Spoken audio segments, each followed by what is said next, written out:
In today's video, I'm going to teach you how to get started with OneDrive. If you're new to OneDrive, this is a great place to begin.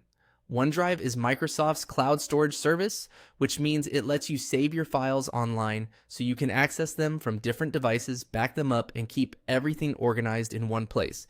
Getting started is simple, and in this walkthrough, we'll focus on the first essential part of the setup process, signing into your Microsoft account.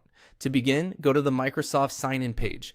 You can do this in any web browser on your computer, whether you're using Chrome, Edge, Safari, or another browser. Once the page loads, you'll see the standard Microsoft login screen.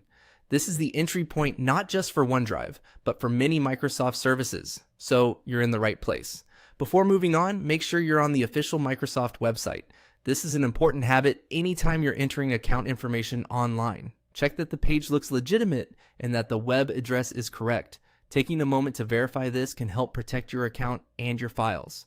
Once you're at the sign-in page, go ahead and sign in with your Microsoft account. Enter your account email or username, then continue to the next screen and enter your password.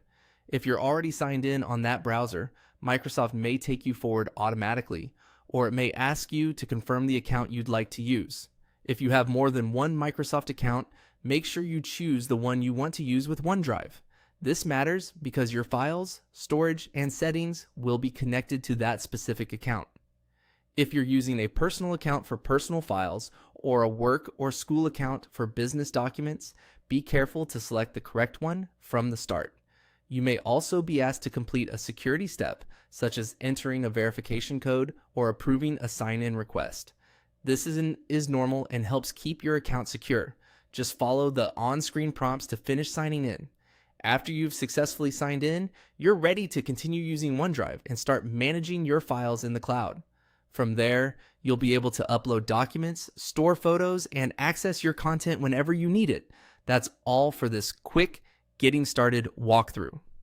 Once you're signed in, you've completed the most important first step toward using OneDrive confidently and effectively.